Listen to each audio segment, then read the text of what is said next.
It's here, our first new look at Star Trek Strange New Worlds arrived on Star Trek Day as expected. And while it's not a full action-packed trailer, it does give us some crucial details as to what the show will look like, and what we can expect character-wise. Welcome to Trek Central, I'm your host Captain Jack, and let's get straight into it. We've been waiting for more news and first looks at Star Trek Strange New Worlds for some time now. There have been leaked images here and there, but this is our first major look at the art style and design of the series, outside of other teasers. Considering the series has now wrapped filming out in Toronto, we're going to start seeing more details. If you want to keep up to date on all the latest Star Trek news, lore and more, then make sure to hit that subscribe button to never miss a video from the team here at Trek Central. You can also follow us on social media for daily updates on the Star Trek universe. In the words of Captain Pike, hit it. Alright, so while we did not get a full-blown action-packed story trailer like many of us were hoping for, we did get an introduction to the new and returning characters for Strange New Worlds. Of course, up first we've got Anson Mount playing Captain Christopher Pike, and oh my, does this new uniform look interesting. I've got some personal opinions on this uniform and we'll discuss later on in the video, so stay tuned for that. Though Pike is certainly looking a little bit older since we last saw him. That grey hair though. Mount comments throughout this video that he still finds it surprising that he's working on Star Trek, as well as having one of the best cast of actors and actresses to bring Strange New Worlds to life. His comment about looking back every day and thinking, wow, I am on Star Trek, and we can really see the enthusiasm that Anson Mount brings to the show, and his character of Captain Pike. This has always been the case though. Next up, we're reintroduced to Ethan Peck's version of Mr. Spock. Peck previously appeared as Spock in Star Trek Discovery Season 2, alongside Anson Mount and Rebecca Romaine. Now he's back in his new Strange New Worlds uniform as well. You might be guessing so far, but I'm not a massive fan of the uniforms, but again, personal opinions later on in this video. His comments that coming back to the bridge of the Enterprise is rather daunting, but also surreal at the same time. Peck also made a little teaser comment about legacy characters having legacy relationships. Essentially those characters we've known from the past, such as Mr. Spock, might be reconnecting with some old friends. This is likely a reference to the news Trek Central broke earlier this year about actress G.S. Hantu, who is potentially cast to play Vulcan T'Pring, a legacy character from the Star Trek universe, who was bonded with Mr. Spock, famously seen in the original series episode Amok Time. Rebecca Romaine took the stage to formally introduce her character. Commonly referred to as Number 1 throughout Star Trek history, the full name for Una is now revealed as Una Chin Riley, which is fantastic as we finally have more details about this character. According to Romaine, the character is way more complex than any of us know. Of course, Number 1, or should I say Una, was first arranged by Major Barrett Roddenberry in Star Trek all those years ago. So now bringing this character back into the light is giving her a breath of fresh air, as well as firmly establishing one of the first core female characters into Star Trek lore. Our trio of main characters are joined by new actors and actresses, who are actually playing legacy Star Trek characters. Before we knew them, as they are of course, so let's see who we have. Celia Rose Gooding will play Kudeto, the iconic communications officer aboard the USS Enterprise. The role was first played by Nichelle Nichols on Star Trek the original series, and throughout the Star Trek movies alongside the likes of William Shatner and the late Leonard Nimoy. Gooding comments that she is very excited to be stepping into the legacy, which is fantastic, as I think many of us are going to be eagerly awaiting for a chance to see this character flourish and grow into the strong Starfleet officer we know in the later years of Star Trek. It's gonna be fantastic. Given we've never had an origin story for Uhura until now, this will really give the writers a chance to flesh out this iconic legacy character. It might be interesting to note, her first name was not mentioned on screen until the 2009 Star Trek reboot films by J.J. Abrams. Of course, in the Kelvin timeline films, Uhura was played by Zoe Saldana. Actress Jess Bush will be playing the character of Nurse Christine Chapel, who was actually also played by Gene Roddenberry's wife, Majel Barrett, in Star Trek the original series.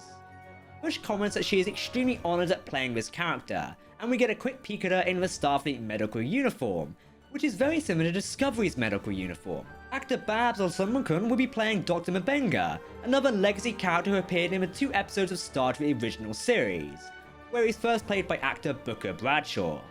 This character is slightly elusive and originally served under Captain James C. Kirk in his 5-year mission.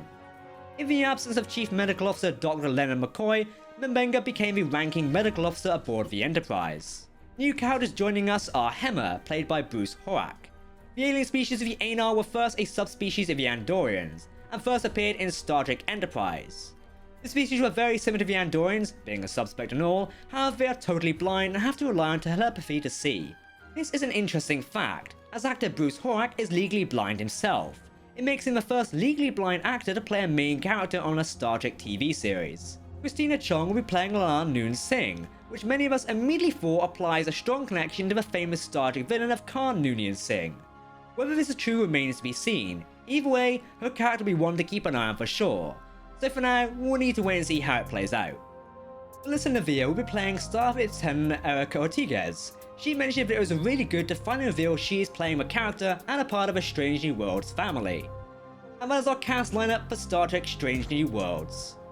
In terms of details for Star Trek Strange New Worlds, one of the common repeated descriptions and details about the series is that it will return Trek to its roots of episodic storytelling.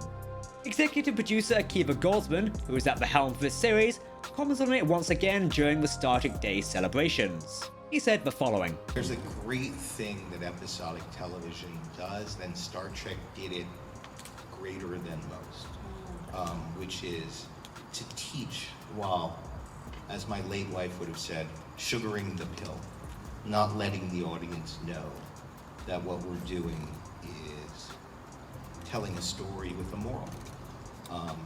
Star Trek came not incidentally in the late 60s, at a time where we could really have used and could use a lens on our behavior, our society, our hopes for the future and the present we were living in. It's not particularly different today, sadly.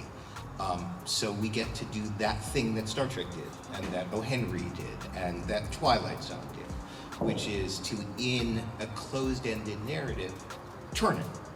Give you a moment where hopefully you'll look differently at the story you saw. Hopefully your view of what you thought you knew on a good day for us will be challenged by us. And that's something that is kind of unique to short-form storytelling, and one of those promises Star Trek made that we're fulfilling, we're trying.